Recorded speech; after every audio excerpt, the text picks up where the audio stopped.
Good evening, ladies and gentlemen. Welcome. My name is Asad Lalji. On behalf of the NGMA Mumbai, Ministry of Culture, Government of India, Avid Learning, and the Edinburgh College of Art, University of Edinburgh, we're delighted to present The Secret Lives of Buildings, Historical Architecture and Human Nature. This is the second program of a series curated by Avid Learning with the University of Edinburgh, in which distinguished faculty and professors from universities' varied departments seek to engage with practitioners, alumni, cultural organizations, and academics, developing dialogues, discourses, and networks. Adding to the film you just saw, Avid Learning is a public programming platform and the cultural arm of the SR Group, founded in 2009 and driven by the belief that learning never stops. We've conducted over 900 programs and connected with more than 100,000 individuals. Using multiple formats like workshops, panel discussions, festivals, we've created a dynamic and interactive atmosphere that stimulates intellectual and creative growth across the fields of art, culture and heritage, literature, and innovation. Before we begin, I'd like to do a quick thank you, normally we do that at the end, to Mr. Kenneth and his team from the NGMA, for they're always ready to collaborate with us, so thank you. And Mr. Kenneth is here today, finally, so I would request him to speak after me if he'd like to, and Shruti, so I'll just finish and call you up.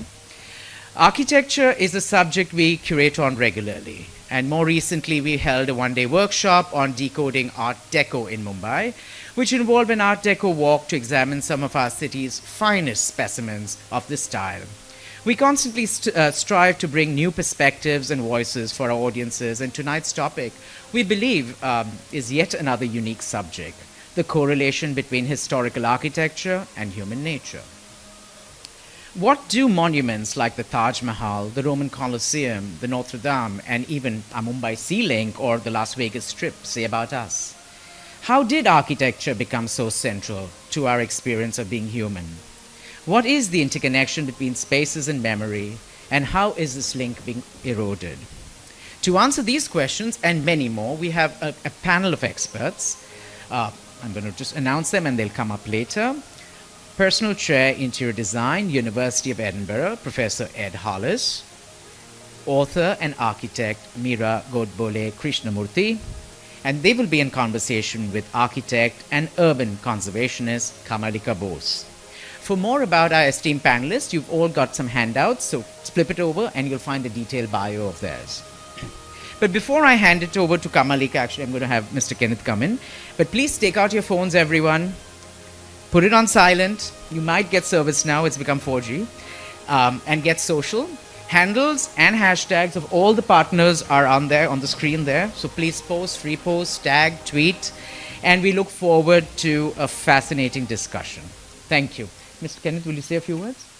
To be collaborating with Avid, we've been doing a lot of joint programs here in this very venue. And this important panel discussion on the secret lives of building, he talked about the architecture, which better place than this heritage building itself. Sir Kawasji Jahangir Hall, and this has been witness to some of the historical events, including very recently we had a monumental exhibition on architecture, state of architecture, and I'm sure most of the architects or the people who love architecture, they were all part of one or other activities that happened. One is the exhibition and a series of outreach activities that happened here.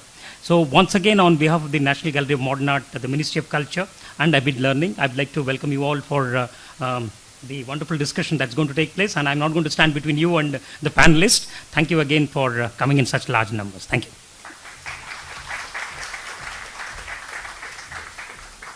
Thank you, Mr. Kenneth, and thanks very much, Asad. I'm Kamalika, and good evening, everyone. It's a pleasure that all of you could join us here. It's very exciting to see a packed house. So we're really hoping to have a very enriching and stimulating discussion and dialogue with all of you, especially to be in conversation with Ed and Meera to discuss the secret lives of buildings. Buildings, as we know, old or new, are something that we really can't escape. We may love them, we may loathe them, but we inhabit them, we are surrounded by them, we pass them by on a daily basis, and we do, given a chance to voice our opinion, have certain strong opinions, all of us, regarding buildings and the built environment that surrounds us, irrespective of whether we are architects or conservationists or really directly or indirectly linked to the profession. So I'm hoping to facilitate that conversation first with Ed and Meera, and then throw the house open to all of you so that we can hear some of your thoughts as well with your engagements and experience of historical architecture. We will begin the evening with 2 short presentations by Ed and Meera respectively to really set the tone for the evening. Based on their work and individual engagements with architecture and their city. This will then transition into a conversation where we will thematically explore aspects of both historical and contemporary architecture, vis-a-vis dimensions of human experience, feelings, memories, and whether the past at all is relevant today and into the future or not. So first up, I'll invite Ed to share his thoughts with us on history, storytelling, ruins, and reuse as he looks at it. Thank you, Ed.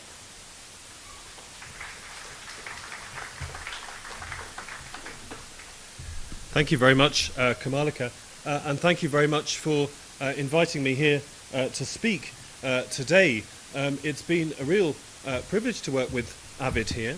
I like the idea that learning never stops. I work in education, and I hope I'm always still in education in some form or another. So this is one of, in the last 2 days since I've arrived in Mumbai, I was listening to my colleague Yutika Sharma yesterday talking about 18th century Mughal art, the kind of hangover of Mughal culture in the 18th century. And tomorrow, looking forward to my colleagues speaking also about music and animation, sound design as well. These are some of the things that we get up to at Edinburgh College of Art.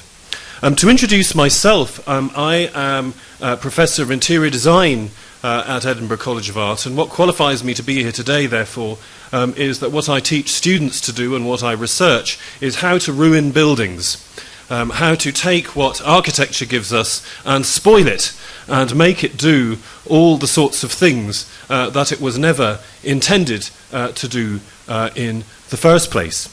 The image with which this lecture's been advertised is one that I encountered as a teenager when sitting in the rain in the school library when everyone else had to go out and play sports and I just couldn't face it.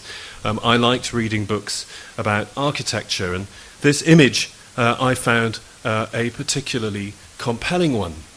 And I'm going to start by reading you a little excerpt from my book, The Secret Lives of Buildings, the very beginning of the book, which is a little story about this painting.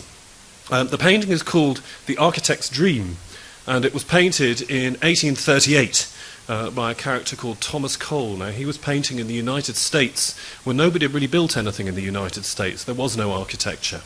And he painted this, I know that's an exaggeration, and he painted this for an architect who then rejected the painting. He said it was rubbish, but it was widely considered to be Cole's masterpiece when he died. But I'm going to read you a little story that I wrote about this painting. Once upon a time, an architect had a dream. The curtain of his bourgeois parlour was rent, and he found himself reclining on top of a colossal column overlooking a great port. On a nearby hill, the spire of a Gothic cathedral rose above pointed cypresses in a dark wood, and on the other side of the river, a Corinthian rotunda and the brick arches of a Roman aqueduct were bathed in a golden light.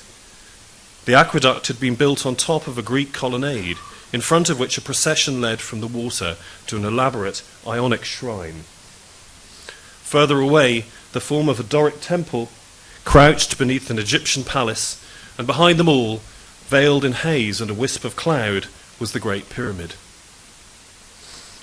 It was a moment of absolute stillness. A perspective in time had become a perspective in space, as the past receded in an orderly fashion, style by style, from the parlour curtain of the present, all the way back to the horizon of antiquity. The Dark Ages partially obscured classical splendour. Roman magnificence was built on the foundation of Grecian reason. The glory that was Greece lay in the shadow of the architecture of Egypt. The array of buildings formed an architectural canon, each example dispensing advice and warning to the architect from the golden treasury of history. All the great buildings of the past had been resurrected in a monumental day of rapture. Everything had been made new, and neither weather, nor war, nor wandering taste had scarred the scene. Everything was fixed, just as it had been intended to be. Every building was a masterpiece, a work of art, a piece of frozen music, unspoiled by compromise or error or disappointment. There was nothing that could be added or taken away except for the worse. Every building was beautiful, its form and function held in perfect balance. The scene was what architecture was and is and should be. But before he awoke, the architect realized that he was dreaming, and he recalled the words of Prospero, renouncing his conjured dominion at the end of the tempest. The cloud-capped towers, the gorgeous palaces, the solemn temples, the great globe itself, yea, all which it inherits, shall dissolve, and like this insubstantial pageant faded, leave not a rack behind. We are such stuff as dreams are made on, and our little life is rounded with a sleep. Because, ladies and gentlemen, the world does not look like the architect's dream. The world is nothing like the architect's dream. Go outside the walls of this museum onto the street and you will not see this sort of thing going on. Buildings are not beautiful things which do exactly what their makers want them to do. Buildings are built out of the bits of other buildings. Buildings are encroached upon by millions of other occupations. Buildings never turn out the way we imagine they're going to turn out. And in my short while here, I want to argue to you that that is a good and a wonderful thing. The more that we can spoil buildings, the more that we can ruin them, the more that we can encroach upon them, the more that we can take them to pieces and put them back together again, the healthier, the happier, and the more exciting architecture can be. And I want to posit to you a kind of theory. What is beautiful about this? What is beautiful about this? What is beautiful about this? A sort of fragment of the Qutb Minar, sort of Hindu temple reconfigured as mosque or whatever it might be. And I want to posit to you an analogy. So, little game, everyone. Hands up who doesn't know what this story is. Okay. Hands up who does know what this story is. Okay, good. Don't be shy, don't be shy. Okay. And hands up who knows the original version of this story. The original version. I'm going to cheat on my poor dear colleague here, Andrew. The original version. What is the original version of this story? Where did it come from? Where did we learn this story? Who's told it to us? It's Little Red Riding Hood. Yeah. Who made it up? Who wrote it? Who's the author? Who's the architect of this story? The Brothers Grimm, maybe one could say. Who did the Brothers Grimm find it from? Some woodcutter's wife who lived in the forest. Where did she find it out? From her mother, who found it out from her mother, who found it out from her mother, who read it in a book written by Perrault, who had learnt it from his nanny, who had learnt it from her mother, and so on. And it's a story we all know because it's been repeated countless times. And every time we repeat this story, its meaning begins to change. So this one, I'm quite frankly not surprised that she did get lost. This one is living in a dark and slightly terrifying forest. This one is definitely quite keen to get lost. This one is delighted that she got lost. And this one is ready to take her revenge at the end. And stories like this, folk tales like this, and they could be the Ramayana, they could be Cinderella, they could be Little Red Riding Hood, are stories which have been repeated and reused so many times that none of us know who made them up in the beginning, none of us know what the real version is, none of us know what the truth is about the story, but we all know it. and we all retell it. And I want to suggest to you that that is what buildings, particularly historic buildings, are like. I trained as an architect. I don't know how many of you did train as architects, but I'm going to tell you some disappointing things. Is that once you've designed a building, about 50 years, maybe even less, after you have designed and built that building, guess what happens? You won't be there anymore, your client won't be there anymore, the brief won't be there anymore, the technology that built the building won't be there anymore, and indeed, the entire world that constructed that building and all the purposes for which it was brought into being will no longer exist. And at that point, a fascinating thing happens, because there's no reason for a building to exist other than the fact that it does exist. And so who's in power at that point? Who is in charge? The building. The building gets to decide what happens next. We're its hostages. And another generation pick up the building, and like the Brothers Grimm interviewing an old lady in a forest, in the Black Forest in the early 19th century, they will retell, the new generation will take this building and retell it. And some things will fall off, some parts of the meaning will fall off, other parts will be added. And this happens with every generation as we use buildings. Their meaning begins to change. But that is also how they survive. A story doesn't survive unless it is told. A building doesn't survive unless it's lived in, unless it's used. And the price of use is change. And so I wrote this book, The Secret Lives of Buildings, with the thesis, really, of trying to write a history of architecture as if we acknowledged and enjoyed the fact that buildings changed. And I think it's always good to judge a book by its cover. You can see there's a kind of monumental mashup of buildings on the cover, and by the pictures. So when I was talking about the Parthenon in Athens, the great temple to Athene, built in the 5th century BC in Athens, I was much more interested in illustrating the fact that it was a mosque in the 17th century and was blown up by the Venetians, who then picked up lots of little bits of it and built it into the palaces and the churches of Venice. When talking about Hagia Sophia in Istanbul, I was fascinated by the idea that this building here, which is presented as the great mosque of the Ottoman Empire, was built as the great church of the Roman Empire 1,000 years before that had happened. This was my favourite story. This is the one I began with.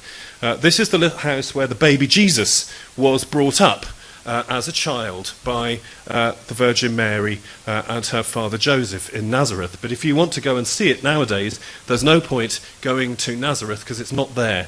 You'll have to go to a place in Italy called Loreto where you can go and see it. And the reason is because it was carried there by angels. And it's a wonderful story to tell. And who am I to say that that's true or not? I wasn't there. It's none of my business to contradict the intelligent people of the 13th century who said that it was. Sometimes we can fake histories. Here are some ruins of the Roman Empire built several hundred miles north of the northern boundary of the Roman Empire in Potsdam, just outside Berlin, in the middle of the 18th century. And just in case you thought that these strange and wonderful things only happened to ancient and historic buildings, let's not forget this one. I'm about kind of mid-40s.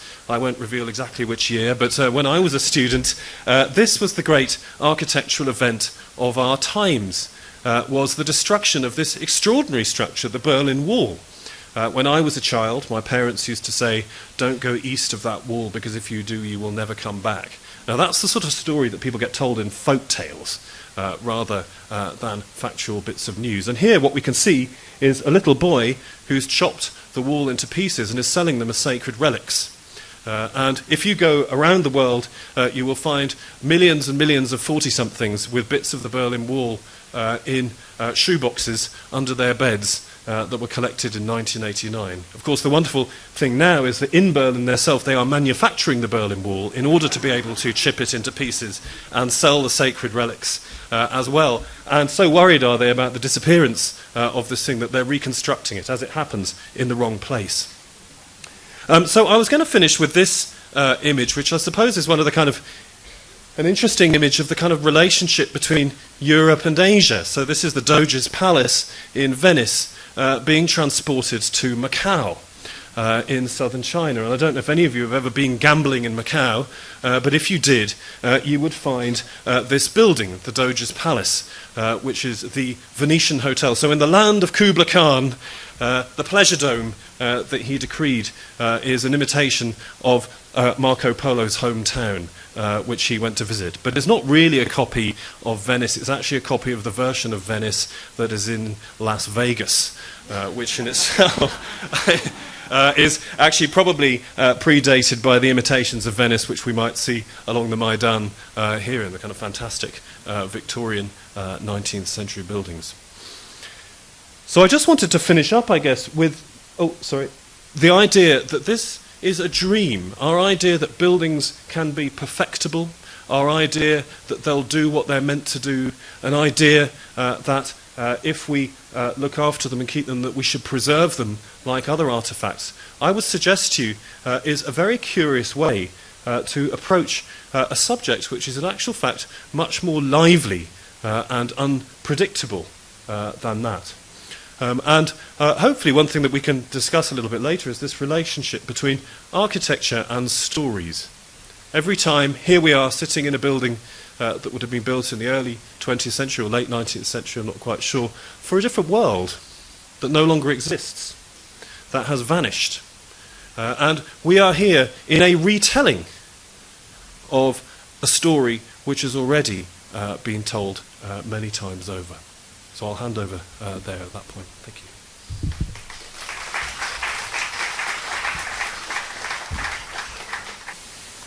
I don't know if you'll see what I imagined when I wrote and illustrated my books, for example. My working title for Balancing Act was The Architecture of Motherhood. I wrote it as one person's quest to make sense of her life through the philosophy of architecture, not as a vehicle for some kind of feminist agenda about motherhood. We don't know if Louis Kahn today would have considered planting trees in the central plaza of the Salk. We don't know if Olmsted would approve of people conducting New Year's Eve runs through Central Park. In my stories, each character experiences architecture differently based on their state of mind. So it's important, I think, that the architect has a strong foundational basis for his or her design that can sustain these multiple interpretations. And when we create places, they become our offerings to the world, and this comes with a sense of responsibility towards those who use them, most of whom we'll never meet, and acceptance that they may not use the places as we imagine them, and they may not, see them or experience them the way we hope that they might, which is okay, because once you set something out into the world, it no longer belongs to you. The humbling part of that is that our existence is recorded only by what we leave behind. And whether it's a building, a garden, or literature that imagines a place, it's all that we leave there.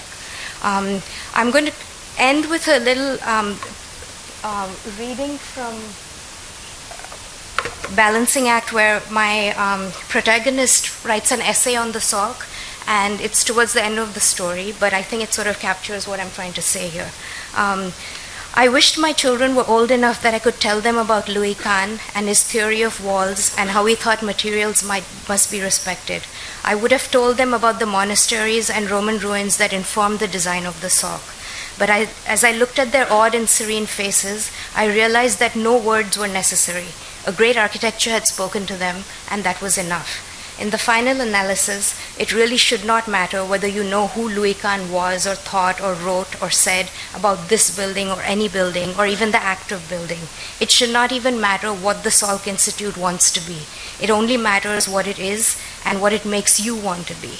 So I think what I meant, or what she meant when I wrote what she wrote, was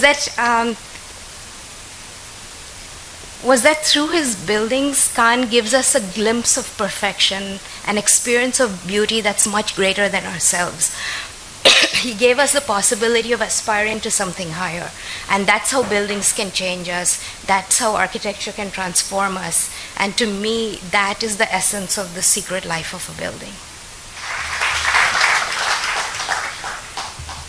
So I think the presentations have really set the tone for, and to really understand that both of them are actually talking, they start out talking about two different, very different things, but finally the roads converge, and I think that's where I'm going to take off from, is to really come back to the larger idea of architecture, the idea of architecture before it gets built, when it's still a powerful thought in the mind. So Ed, I'd like to start out with you, that when architecture is at the ideational stage and it's a powerful thought, as architecture does not manifest by itself, it's not a natural process, it's a tangible manifestation of an imagination. So, but through your presentation, it's pretty evident that is the architect's dream really a utopia? And is the architect not cognizant of all the stories and all the folklores and everything that's come before him and will come after him while he's trying to construct that utopia? Yeah, it sets I mean, what I've done is be very unfair to architects, because it sets them a horrible problem, because you're going, well, it's pointless designing a building a certain way because the building will go and do what it wants after that, whatever you've done. But I think that sets up a really interesting set of questions for architects, because actually I think they have responsibilities way beyond their briefs and their clients, because they will outlive their briefs and their clients. The buildings very often will be there long after all those initial conditions have disappeared, and that sets a very curious set of responsibilities. I think it's something that Kahn had a really interesting take on, and I think you can see it in the kind of tectonic language of the Salk, actually, of this kind of these two times in it. There's the time of the concrete and the stone, which is kind of the skeleton, and there's the time of the timber, which is the flesh. That could theoretically change. 100 years' time, that could be something else very, very different. But you're right, is that sort of you have to come up with an idea. And I think probably, I mean, hands up, who's architects here, actually? Anybody going to admit to it? Yes? Okay, good. So, I think some of us find the idea of constraints a real problem, and others of us would find it impossible to do anything without constraints. I'm personally one of the second set of people there. If you said you can have all the money you want, all the time you want, and all the space you want, I couldn't think of what to do. But if you said there's no time, there's no money, and can you have it done by yesterday, and I'm a very difficult client, then actually I'll be really happy. and I think actually there's a kind of an interesting way in which there's a conversation between the utopian and the conditional in architecture, between the vision that you might have of the Parthenon, and then the fact that you're building it for no money out of plasterboard in the middle of a monsoon at the same time. So I think two thoughts there, and I think one of them is this idea that if architecture's long-lived, then that sets a really interesting problem for design, because what are you designing for? And the second one is this conversation, I think, between utopia and reality is always a tension that's irresolvable. Meera, coming to you, it was very evident from your presentation that the way you look at architecture, there are, whether we want to divide it into a feminist or non-gender-based argument or not, but there is a very feminine way of looking at architecture at the hard edges, very different from the architect's dream. So many times we imagine the architect's dream to really be a male preserve. We look at and think of, and the image that comes to our mind is that of a man visualizing Rome and Egypt and all of that. But through the books and through your lens, if you can kind of just shift the gaze a little bit as to what would this utopian architecture be if it was possibly dreamt through a female eye, and how has that like maybe helped you look at spaces as a female architect? Or if you, both of you want to answer that. Yeah, I think I'll start. Yeah. I don't even know where to begin with that. I have never thought of myself as a female architect or a female writer. But I see where you're going with this. I think one of the things I would say is that it's the details as opposed to the big picture that is sometimes what takes over the conversation. So I think the image of Rome being built, the ruins of Well, let's see. I think historically it's true that there have been more male architects and male builders, and that's just a fact of life.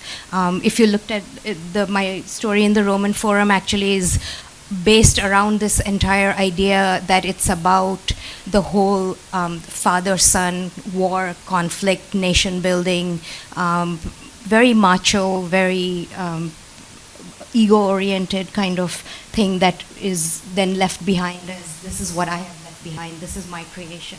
But I think, given that I think today, since both of you teach, I hear that there are more women students in architecture school than and that's in men, politics, so which itself is a sort of switch, which I'm sure will affect what gets built over time. But I think one of the things in my way of looking at architecture is I look as much as at the big design party and the concept as I do at the little details. And I think that whole notion that God is in the details, even though it might be a cliche now, I think if each part has a certain internal rigor and coherence, then the whole comes together. And then it's a very sensitive building which is made up of the sum of its little parts, but you still can't take one away.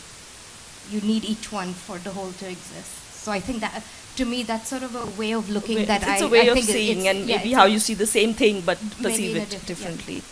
Okay, and this is something maybe both of y'all could respond to, is that you talk about, when you talk about the architect's dream, it's primarily the built dream, and whereas when you write, whether it's gardens or open spaces, it's about landscape, it's the open space within which the built kind of finds as a backdrop or as a surrounding environment. So how do you really perceive, how does architecture get reinforced by the unbuilt? So how is the built maybe reinforcing the unbuilt and vice versa? By the unbuilt, do you mean things beyond the building or imaginary things? Does the unbuilt become equally important in the way we perceive or imagine these stories? And I think in Meera's stories, they're very important when she talks about, say, a central park or a hanging garden. So would you want to also touch upon that aspect? Yeah, I mean, I think there's a really interesting way in which every building has a kind of imagined prosthetic limbs. I mean, it's rather, there are kind of imagined extensions of every building. I mean, I personally find it fascinating in ruins for that way, because they're incomplete, they invite people to complete them.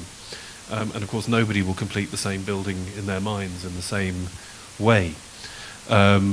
And I think that also happens kind of around the edges of buildings. So even in a building as fantastically controlled as the Sulg, there's a bit where the Khan world stops, and the world begins, and there'll be a McDonald's or whatever it is, kind of just beyond the boundary. And that, I think, is a fascinating world between the unbuilt in the sense of the undesigned, and how it interacts. How the unintended becomes a part of and those kind of fringes around a place are a kind of fascinating zone. But yeah, every building has its kind of imaginary other. So I was thinking about the Parthenon, for example, that was the building that was being blown up. So, you go to Horniman Circle, and the library of the Asiatic Society is the Parthenon. And if you went around the city, you'd see 50 of them. And they're all built by architects who would have had that imaginary ghost in their mind of the real building, which was a ruin. And they're kind of completing it on the other sides of the world, in all sorts of places. Because buildings have their kind of ghosts that they carry with them. I think I have a slightly different take on that. I think in some ways the built environment itself is a negation of itself, because it's never going to be what you imagined it to be. And just by its existence, it's constantly turning into something else. So I think if you want to think of it physically, I think if you just looked at the Central Plaza, it's like this massive negative space that, if you invert it, is actually a whole space in itself. And I think unbuilt spaces, by definition, belong to the places that are already built, because aren't really, putting something down without consideration to what happens. If you throw a pebble into water, it's going to create ripples. Which, Absolutely. yeah. So the positive and the negative, and how the foreground and the background kind of come into play. So that brings me to the next thematic line of thinking, which is from idea to purpose, and when a building actually gets manifested in reality. So what, according to you, would then be the fundamental purpose of architecture, and how does that, other than its local context and place, start relating to a wider culture and society and really embed itself in a more universal sort of context?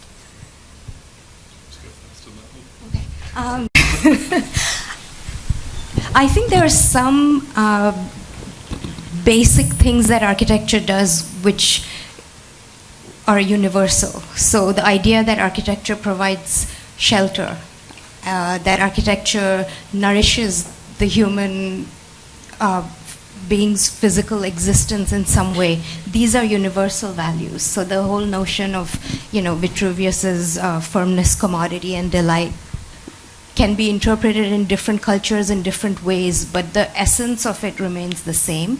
But I think there's definitely sociological and cultural, climate, so many other things that affect how the same building with the same program, perhaps a different client or even the same client, will necessarily look different in different places at different times.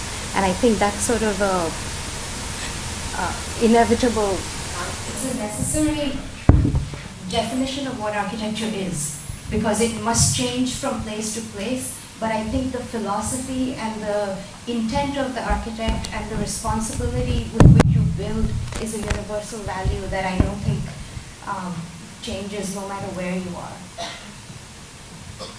Okay, yeah, I might have a slightly different take on that, in the sense that I'm not sure that the pyramids or the Berlin Wall kind of actually improve people's lives, or were designed to improve people's lives. And I think very often we kind of mix up what we think architecture should be with what it is. And very often actually it's a means of exploitation, oppression, the generation of absurd amounts of capital, or whatever it might be, and these things drive the construction of enormous towers rather than the desire to make people happy, and so actually it has quite nefarious purposes sometimes as an activity. I think the other thing that I wonder whether part of the germ of your question is one to do with type and architectural type. So I do a test where quite often, don't worry, we're not going to do it today, where I'll give everyone 20 seconds to draw a house, and everyone draws the same house. You know that house. And then I go like, hands up who actually lives in that house or has ever lived in a house like that. And of course nobody puts their hand up because such a thing is a weird fantasy, and that type is a very odd thing. So if one thinks of great Italian villas or English country houses, they are all strange cobblings together of Roman temples as houses. So types get superimposed onto other types. I saw a building yesterday, just coming off the Great Big Loop at Worley, which looks like a Wurlitzer, like a fantastic 1950s jukebox, as a mashup with the Red Fort in Delhi. You might recognise this building. Look out for it when you're on your way home.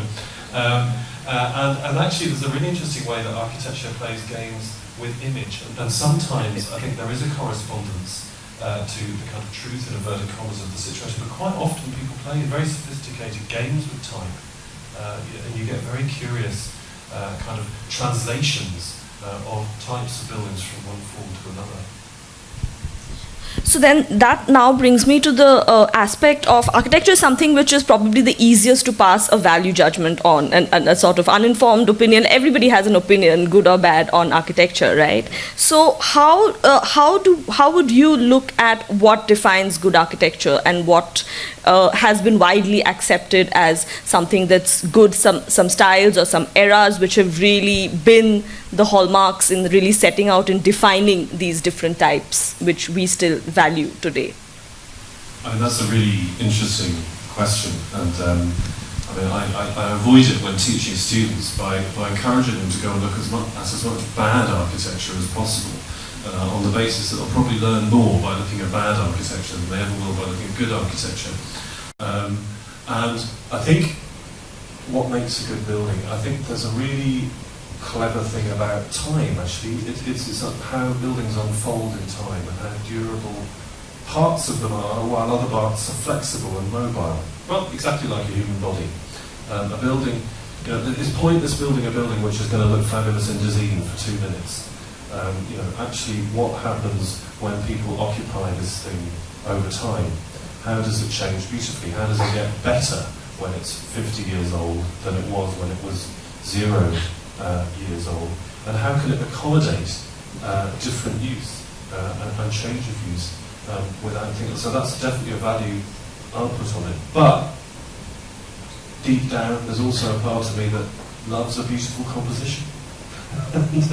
There are some proportions which are beautiful and there's some which are not. And that's an enormously, it's rather like appreciating classical music, in that way.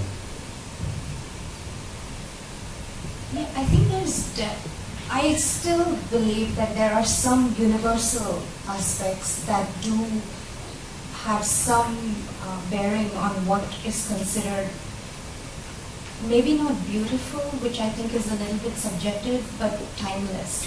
And so I think one of the things that makes a building like the SOG or some of the classical architecture timeless is that over time, over generations, when ideas of beauty change and technology changes, what is the essence of it that still is appealing to people?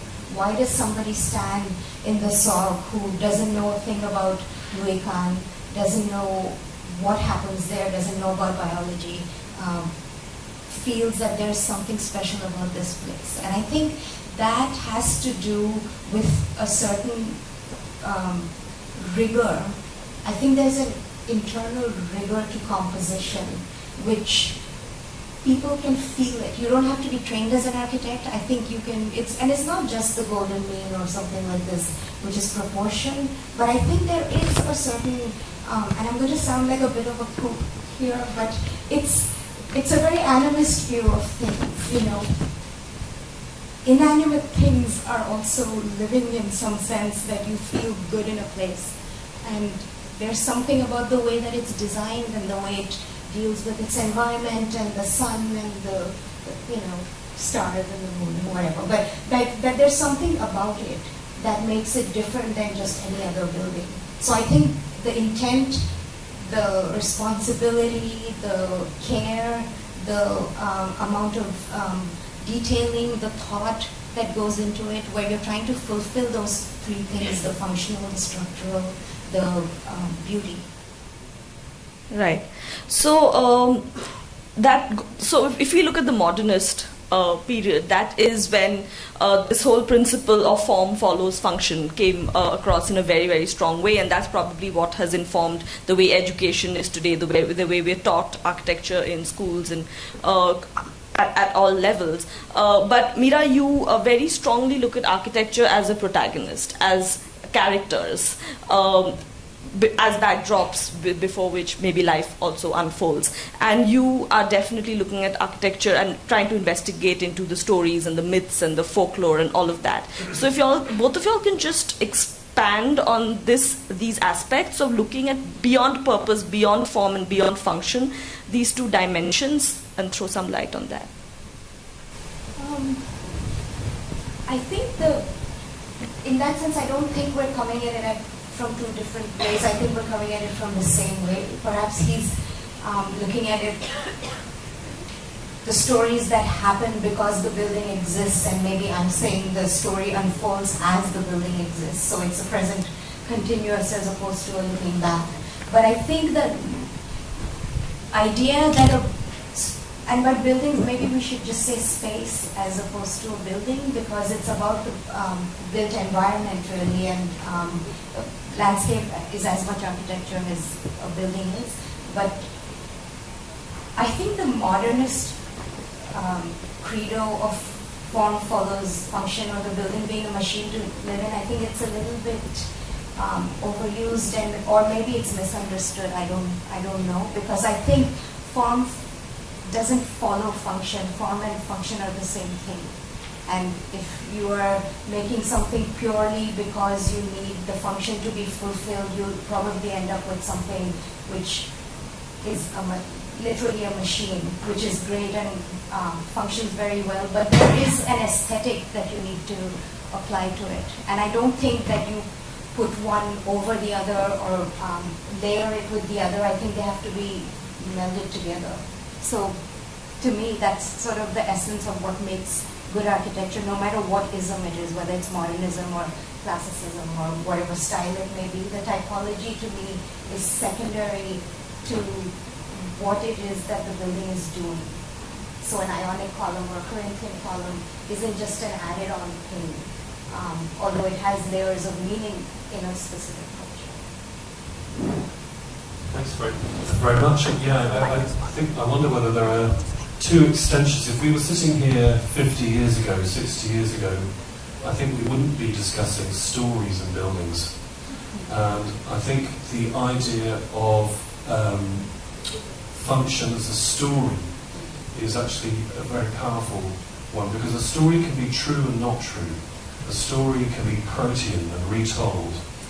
And your daily life and my daily life, they are all things which we construct into stories, and certainly as architects, when we're designing, what we're kind of imagining as what we might baldly call function, we probably are actually involved in narrative construction.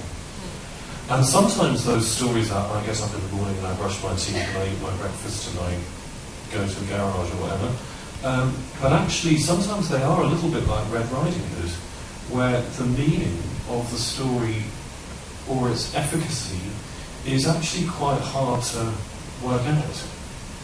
And that stories, in a sense, are, I don't know if self-justifying is quite the word, but if one imagines the spire of a temple, it's a story about creation. If you imagine the spire of a cathedral, it's not about creation at all. It's about ascent to heaven. It's got a meaning, so same form, different story. And you, or an Ionic column versus a Corinthian column, have different stories attached, and the Vitruvius tells these stories. And so I think, actually, that might be one useful way of thinking about what people used to call function, is story. I think the other one that has become particularly fashionable in the last 5 years or so, but with good reason actually, is the notion of occupation. We don't just inhabit buildings, which implies happiness, discipline and all these things. We occupy them. We camp out in buildings that were never built for us. I certainly do. My flat wasn't built for me. I've got all the wrong furniture. I've put it in all the wrong places. And I suspect we all do that an awful lot of the time. That we kind of actually occupy built space. And that puts us sometimes in quite a competitive relationship. We fight with buildings as much as we do, as we love them. We battle with them. We try and knock holes in the walls, because they're in the wrong place. And that kind of thing as well. So now if I kind of just cut and there and bring our gaze onto contemporary architecture that is surrounding us today. And you have written in your book, especially on where you look at architecture as theme park, and Las Vegas as the architect's dream fabricated out of fiberglass in the middle of a desert, now being imitated for the pleasure of tourists. The Vegas brand of Venice has just arrived in China. And I think your image also alluded to that. So when we look at, be it Bombay, be it Dubai, Shanghai, all the modern emergent capitalist sort of economies and the language of architecture that they're choosing, do you really feel that they also have the staying power to 50 years or 100 years from now to tell different stories and be timeless the way we look at historical architecture? Yeah, I think there's a very pragmatic answer to that question, which is to do with materiality, in the sense of so many contemporary buildings are built out of such fragile materials that even if the concrete frame is there in 50 years' time, the plate glass will have all been smashed and fallen off the building, and they'll have to put something else there, usually sellotape or string or something like that is what's actually going to happen. So in the sense of kind of longevity, I think that, but there is a really fascinating consequence. I was in Delhi last year. I went in Gurgaon. There's this place called the Kingdom of Dreams. I don't know if anyone's ever been to the Kingdom of Dreams. It's fantastic. Where kind of, just as real markets and real local buildings are disappearing from India, they put them all in this mall. And they're all made of fiberglass. There's a Mumbai, and you can get kind of pav bhaji, and right next to a kind of fiberglass version of VT Station. And then you move straight to Kerala and then straight to Rajasthan and things. There's plenty of contemporary architecture that has the sense of a fairground or a theatre set. There is kind of this incredibly ephemeral sense. And I'll be fascinated to be here in 50 years' time to kind of see what kind of ruins that actually did leave behind. So maybe you're indicating that from the timeless we are going to the more dispensable or disposable sort of ephemeral state in architecture. So then what happens when architecture, which is so full of memories and our personal subjective reactions and associations with all of that, begins to erode and identities begin to loosen? What then happens to personal association, collective, all of us as society, and then even cultural memory when all of that fiber begins to loosen? What do you think is the direction that our connection as the human nature and the human connection with historical architecture or contemporary architecture that connect when these strands erode or loosen? Well, I think there's this very overused line in art that all art was once contemporary, which is not as profound as it sounds. It means that you're building in your time. So even if you think you're building a futuristic building, it's basically you at this moment here and now imagining what the future might be. So if you have a Boule building a sphere, or you have I don't know, one of these Taro's Nest kind of Zaha Hadid buildings. It's not, I don't think that people basically change that much. So even if you're building something ephemeral, you will still have memories of that place. The place may not exist, but your memory of it will exist, and you will carry it to the next generation. I think the thing that has changed is that people move so much more now, and it's such a, which was not the case before. So if you lived next to the Parthenon and you were born there and your grandmother lived there and your great-grandmother lived there, and your children and their children will continue to live there, you have a certain connect with the place, which obviously you don't have if you were born in Mumbai and then went to, I don't know, live in Iceland and then moved to Brazil and then whatever else you did. But the memories that you carry of that space will still go with you. They may be frozen at a certain moment in time, but you will still take them with you, which is not to say that everything needs to be preserved because it's old. There's some intrinsic merit and value in things that is not about age. So I don't think that this distinction between contemporary architecture and classical architecture changes in terms of how we perceive it, because our memories maybe are not as much collective memory anymore, but individually they're still about what happened when I went there with my first love, or what happened when my grandfather took me there. They're still stories. Yeah, I wonder whether, as the kind of pace of architectural change increases, and of course it is true that enormous amounts of more buildings are being preserved than ever were in the past. But two thoughts, and one of them is to return to the folktale. And I think what's fascinating about the folktale is nobody knows who made it up, nobody knows how it got there, nobody knows what it's for. And actually that is enormously liberating. When we talk about the erosion of memory, we shouldn't mix up memory with scientific history, because they're not the same thing. And scientific history itself is a time-based invention of the late 18th century. There weren't museums, there weren't conservation bodies before the 18th century, and that probably means by the 23rd century there won't be them again. And that actually there are whole ways that memory is preserved through other means, through kind of repetition through, for example, the mechanism of the myth, the folk tale. And that brings me to a second thought, which is a kind of preference question, which is, would the traditions and the spaces of this city be more eroded if, let's say, VT Station was demolished, or if all the temporary architectures of the festivals that happen annually were not allowed to happen? And I'd suggest to you that actually the pandals, the kind of temporary architecture, if that disappeared from this city, that would be an infinitely larger erosion of the culture and the architectural culture of the city than the demolition of a permanent building. Because even as buildings are ephemeral, actually it's the practices that we might associate with buildings. I mean, in Europe, every year we build a Christmas tree. You can't just buy a Christmas tree. You've got to decorate it properly.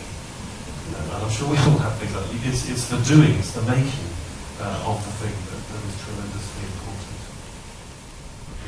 So that now brings me to the changing and the evolving role of architecture today, and how we don't live in times of, the kind of patronage is probably not there, which was there in classical Greece or Rome. Times have changed, and we're really looking at other contemporary issues like climate change, burgeoning populations, conflicts, wars, etc. in a different way. So all of this history that we are carrying forward as our built legacy into the future, do you really feel that now architecture moves towards new architecture should take on a more social dimension or different meaning than the sole purpose that architecture was created with maybe in the past? There could be indulgence that allowed us to create the large pyramids, or some other factor that allowed us to create large churches and temples, etc. But now the way henceforth the direction that architecture needs to take needs to dramatically shift or change? See, I think architecture consists of very many different things. So all construction is not architecture, and there are many roles. There's infrastructure, and there's construction, and there's architecture, and there's monumental building, there's institutional building, there's residential building, and I don't think that at any point in time you only do one or the other. There's also political building where you're making you're building the art, it's to commemorate something, or Napoleon is doing something to the city because he's making a point about grand architecture, or not God, who was it? Mitterrand. Yeah. So I think that it's not a moment in time where we need to be more socially aware and therefore only build architecture that's socially relevant, because I think all of it coexists. You can't have a modern civilization that doesn't have need for the divine, need for the prosaic, and need for the everyday, the art, the museums, so it's sort of it's a very intimidating field, actually, if you think about it, because everything you do has such an immense impact on the daily lives of people, whether it's small things or big things, whether it's caring for their soul or caring for their spirit or caring for their physical requirements. Yeah, I think it's true, particularly with the sustainability argument, that we kind of can't afford not to do anything about it. But the question is what? And it seems to me that every time we discuss sustainability, it's kind of what we thought it was 5 years ago and what we think it is now and what we think it will be in 5 years' time changes fundamentally, whether it's about energy use or whatever it might be. And I think we probably will find ourselves inevitably adjusting to climate change, because of course we will. Once all the streets are flooded and we need to learn to use gondolas, that's architecture and how we do it. And so I think, but you're absolutely right, I think there's a sense that architecture has so many different registers. It will always be the expression of power. There will always be pharaohs, and there will always be, the person on the side of the street building something out of blue plastic as well. And I actually think all of those are architecture in a weird way, but on so many different registers at the same time. So now just to come to the last strand from there is to really look at historical architecture again, really through the lens of authenticity. Is there then really something called authentic historical architecture? And going into tomorrow, what is the sort of direction and role for regeneration of historic buildings? Do we continue to look at them as isolated buildings? Do they become part of a larger urban ensemble, a sort of cultural landscape which tells certain stories about a time, about certain events and activities? Because you have made these two very interesting observations in your book, which naturally leads the idea of historical architecture to the idea of heritage, where you've stated that buildings that our barbarian ancestors ruined, stole and appropriated, that our medieval forefathers transformed through repetitive rituals, that our Renaissance progenitors translated into classical language, that our more modern predecessors imitated and restored, are now displayed as heritage. So just the whole notion of heritage and what we associate as valuable to us to kind of continue into the future. Yeah, it's a dangerous world, heritage. It's a dark world. In the Venice Biennale 3-4 years ago, Ren Koolhaas did a really interesting exhibition about conservation, architectural conservation, and he made this statement. He said, the empire of conservation is extending itself daily, and it has no idea what to do with what it has conserved. And one always needs to be really careful. It comes back to a story that is written down and never told. That's a useless, rubbish story. What's the point of that? You know, if you could put every telling of the Ramayana in a website and you could go and look at it, that's rubbish. Why don't we hear people telling it? And in the same way, buildings need to be used. And in a sense that the worst nightmare of any historic structure is that it gets a fence around it and nobody's allowed to touch it. And it takes on the precious character of a piece of porcelain that nobody will ever drink a cup of tea out of ever again. Because that's the surest way to ensure those buildings will disappear, is by removing them from use. And there is a price there, which is, of course, somebody will knock the corner off. Of course, it will leak. Of course, somebody will put a hideous fire escape light in the wrong place on the building. But actually, the building's alive, and would you prefer a living thing with a cooler knocked off, or a dead thing that's perfect? And so I think we need to be really careful about... I'm completely pro the idea of heritage, but it's got to be heritage that we live in and live with. Because heritage means inheritance. It doesn't mean something we examine from afar. It's ours. It doesn't belong to the past, because the past is gone. It's ours, and we need to use it. I think it gets a little bit to the idea of adaptive reuse. So perhaps the worst nightmare for a building is maybe if I don't know, there was the building in the 80s in New York where a cathedral was turned into a discotheque. And, you know, there are some, maybe, and you probably can speak to this much better as a, and you should actually tell us a little about conservation and what are the criteria that you use really to preserve something, and what are the layers that are okay and what are the layers that are not okay? So I'll come to that, but I think the final. So the final, since you did mention about the notion of inheritance, and you have written something which becomes controversial also in some way when you say that the cities of Western Europe have turned into a realization of the architect's dream. Buildings of their past have become static exhibits in a monumental museum. Outside the confines of the West, historic buildings are not imprisoned, but continue to be stolen, appropriated, copied, translated, thereby overflowing its fixed frame and imposing themselves on the present. So there's really, you're making a commentary on this, while we in Asia, where we're constantly kind of dealing with this messy urbanism, these messy cities that we live in, and we're kind of looking to the West and those fixed postcard cities of the West as to this is the way historical architecture maybe should be preserved, but you're looking as a Westerner's gaze onto the messy urbanism of Asia and really kind of turning the argument on its head. Yeah, I mean, it might sound like a kind of wickedly Orientalist argument, but I'm doing this at great distance, going, isn't it marvellous, this messy urbanism that I don't have to deal with every day?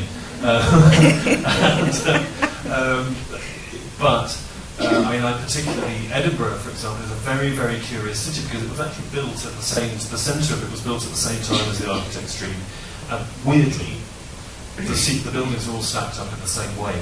Now, if you want in the centre of Edinburgh to paint the frames of your windows any colour which is not government-approved white, you can't.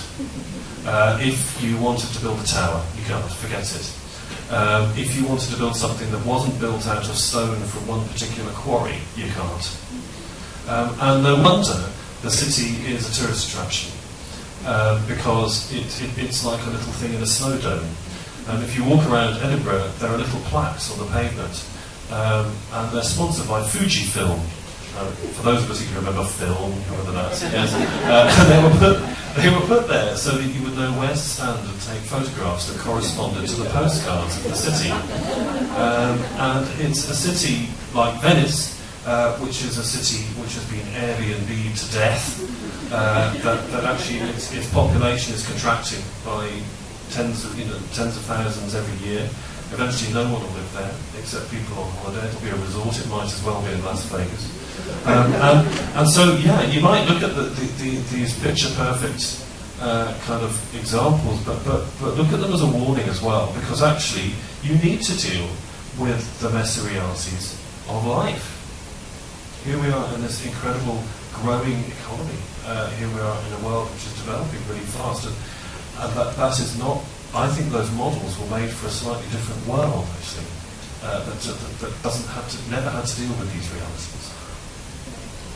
So I think on that note, we will throw the house open for audience questions. Yes. Okay. Am I permitted to make two short comments on the discussion? And one is a reference was made to the sociological aspect of architecture. I'm not an architect, I'm a sociologist.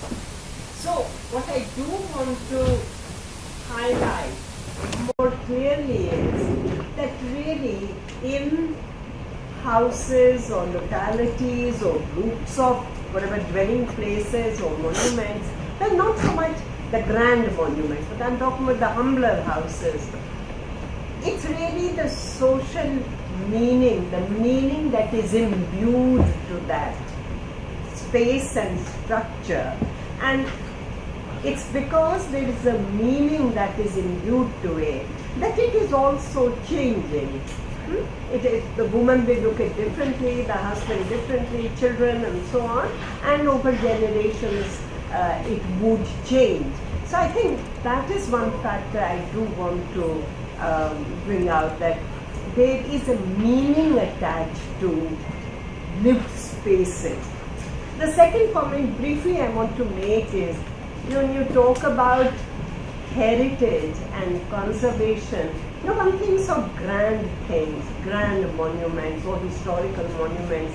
I'm reminded of a Scotsman whom I greatly admire, not an architect, but very close to being a planner architect, Patrick Geddes, on whom I'm doing some work. And I mean, what comes out so clearly in his writing is that he's talking about conserving the various techniques, for example, that find expression in these what he called very modest homes, or not so grand or even grand temples and mosques, and then says this whole area which has grown as in an organic manner ought to be conserved because it carries memories, because congealed within it is people's dreams and industry and stories and memories. So I just wanted to introduce this. It's great to bring up Patrick Geddes, actually, and weirdly, I'm kind of currently doing some work on it as well, because it's to do with the halls of residence he set up in Edinburgh in the late 19th century for students then, when the centre of Edinburgh was a slum. And I think what's kind of worth thinking about with someone like Geddes is you're absolutely right, there's a commitment to the everyday. Some of this stuff has been very monumental. I take that, and actually domestic practices are what shape a huge percentage of the environment. I think it's also worth remembering, though, that someone like Patrick Guinness called himself a conservative surgeon. And on the one hand, that's conservative, but on the other, it's surgery. So there was plenty that he was happy to demolish because it got in the way of the story that he wanted to tell. It's a very clever, selected editing. I mean, I don't know about the work so much in India, you know, they were doing indoor and things like that. I call it more sensitive rather than clever. Yeah. It was more sensitive. Yes, he did it all the time, but sensitive. Right. Yeah. Well, most of the references are given to architecture in Asia and Europe. How about monuments, historical buildings of Southeast Asia, Africa, North America, South America? Maybe let us know something more about that. It's a good question. I'd have to plead ignorance on loads of it. I don't know, you might know more about the States and... South America. I don't know. Or South America. Yeah, I don't. Yeah. I mean, I suppose there's this kind of rather differently to here. It's like different kind of colonial history because there's kind of overlay of Spanish culture, colonization from much earlier. It's a very Yeah, there is, but I think in South America, there's certainly a sort of similarity just because of the economic structure. So there's a dense urban environment, and then there are the monuments. But I think there's a lot of it that has to do with politics and who's telling the story and what are they the monuments to. I mean, I guess Brasilia would be an example, which would compare to Chandigarh. But it has the same issues. Yeah, but I think one of the reasons also that happens is because the theory of architecture, the history of architecture, everything has been such a Eurocentric sort of a gaze that the maximum writing and discourse, and it's really now that one is shifting the gaze in the last 20 or so years to really look at cultures and contexts which were not Eurocentric.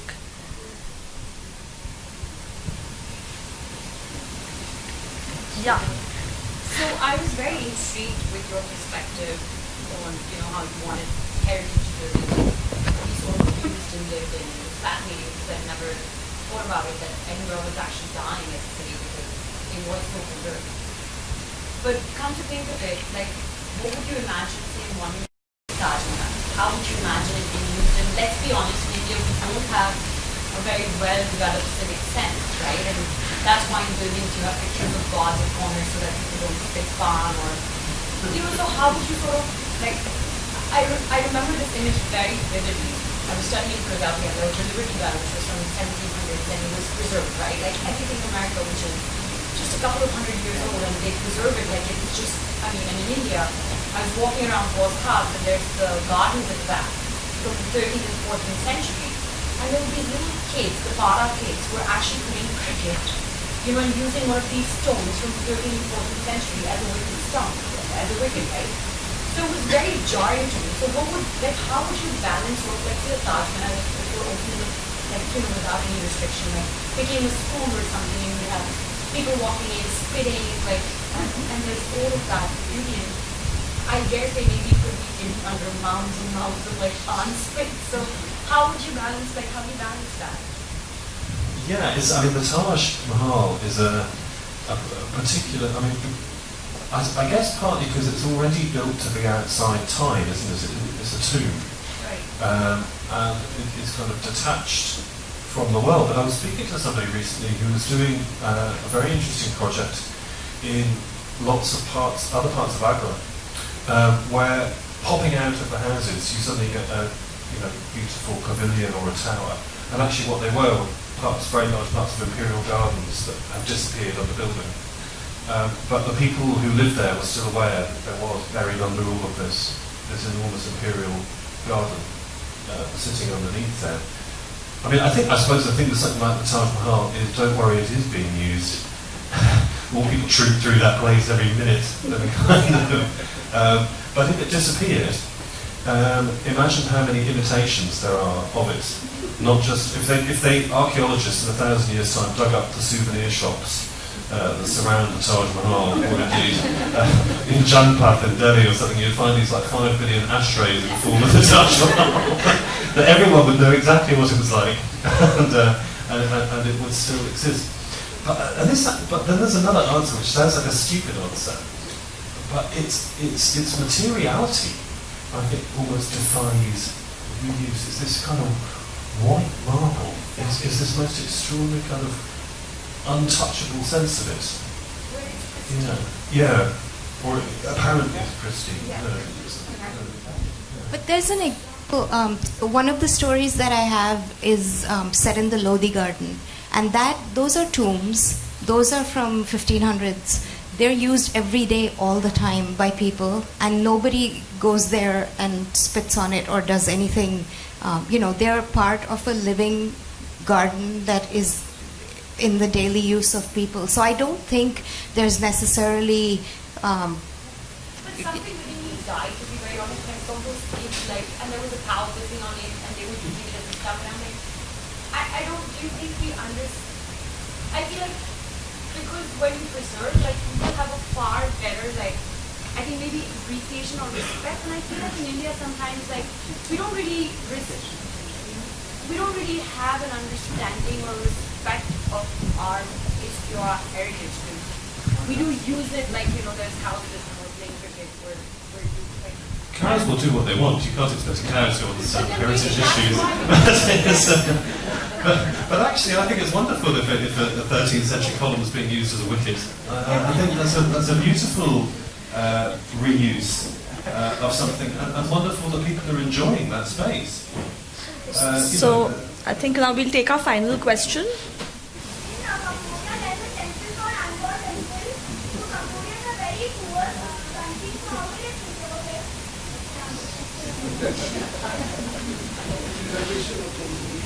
That is a very interesting question and a big kind of problematic. If you've got live in a society with not much money, why spend all the money preserving a monument? If I was going to be brutally honest, if I was sitting in the Ministry of Tourism in Cambodia, I'd probably say because so many people go to visit that building that it supports the livelihoods of thousands of people. The people who go and stay there so they can get up in the morning and see it at dawn, and the breakfasts they buy and the bananas they buy from the stall, these support the lives of many people. But there's loads of bits of Angkor Wat which aren't preserved. So there's the bit we can see, which is kind of where the jungle has been cleared away. And there's whole other sections of the city which are deep in the jungle. I've never been there. I'd love to go on this adventure because there are the roots coming through the temples and the faces of these Trimurti gods kind of emerging from the bushes and the trees where nature has well and truly taken over. One of these aspects also answers part of my question when I said Southeast Asia. Right, okay.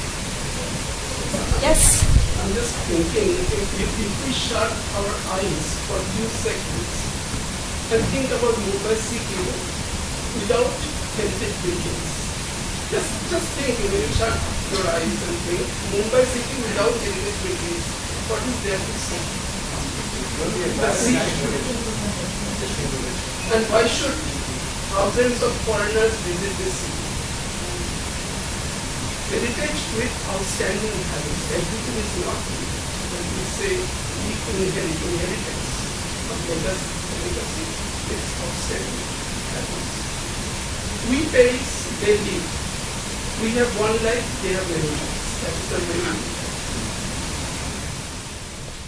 Thank you. On that note, we close the panel today, and I'll hand over to Amrita. Thank you, Monica.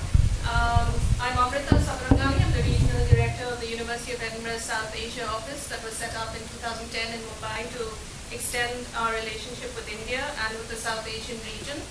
The university has been linked with India for over 250 years, with our first graduate in 1876 and the UK's first Indian Student Association. We've been very excited to partner with AVID for a series of 3 events, of which today's is the second. And this is a part of the Edinburgh College of Art's engagement with India. The Edinburgh College of Art is a part of the University of Edinburgh, but it represents a fascinating mixture of areas, so architecture, art, design, art history, and music, and all of that is being showcased across these 3 days. I'd like very much to thank Asad Lalji, who's been absolutely brilliant to work with, brought together this fantastic series of events with some wonderful ideas. His excellent team at Avid, who've been very patient, very detailed, and absolutely efficient. I'd like very much to thank Mr. Kenneth, who's not here with us at the moment, but has been incredibly supportive of the university, even in his earlier role at the National Science Center in Delhi, and the fantastic team at the NGMA. I'd like very much to thank Ed, Meera, Kamalika, for their fascinating discussion, and the wonderful audience. Thank you very much for joining us today. Your engagement with the university and with all of us is really a great gift. Thank you.